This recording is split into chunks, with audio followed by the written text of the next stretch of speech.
ఇక్కడ YCP social media కానీ, వాళ్ళ అనుకూల మీడియాలు కానీ, వాళ్ళు ఏంటి అంటే చంద్రబాబు నాయుడు గారు రేటింగ్స్ ఇచ్చారు. ఆ రేటింగ్స్‌లో దాదాపుగా ఒకరు ఇద్దరు తప్ప మిగిలిన వారందరూ కూడా నెగెటివ్‌గానే ఉన్నారు. ప్రజల్లో తీవ్రమైన వ్యతిరేకతను మూటగట్టుకున్నారు అనేది వాళ్ళ మీడియాలో సర్క్యులేట్ చేస్తున్నారు. ఇందులో హైలైట్ పాయింట్ ఏంటో తెలుసా? పవన్ కళ్యాణ్ గారు, ఆయన డిప్యూటీ సీఎం మరియు పలు శాఖలకు సంబంధించిన మంత్రి. అలాగే నారా లోకేష్ గారు, ఐటీ మరియు విద్యాశాఖకు సంబంధించిన మంత్రి. వీళ్ళిద్దరూ కూడా వ్యతిరేకతను మూటగట్టుకున్నారు అని నేను చెప్పి సర్క్యులేట్ చేస్తాను. అందు గురించి చంద్రబాబు నాయుడు గారు కూడా వాళ్ళిద్దరిని హెచ్చరించినట్లుగా వార్తలు.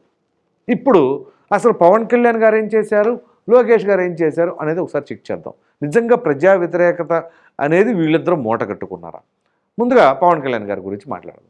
పవన్ కళ్యాణ్ గారు ఆయన మొట్టమొదటిసారి క్యాబినెట్లో మంత్రి అయ్యారు, డిప్యూటీ సీఎం. అసలు ఆయన గెలిచిందే ఫస్ట్ టైం. కానీ ఆయన గెలిచినప్పటి నుంచి ఏ విధంగా చేస్తున్నారండి?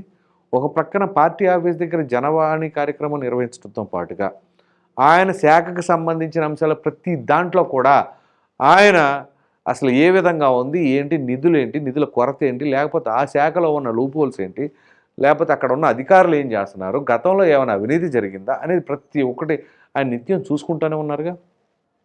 ఒక డిప్యూటీ సీఎంగా ఒక ఆడపడుచు మిస్సింగ్ కేసుకు సంబంధించి ఆయన స్వయానా పోలీస్ అధికారులకు కాల్ చేసి 24 గంటల్లో ట్రేస్ అవుట్ చేసి ఆ యొక్క ఆడపడుచుని వెనక్కి తీసుకొచ్చారే, అది మంచిది కాదా?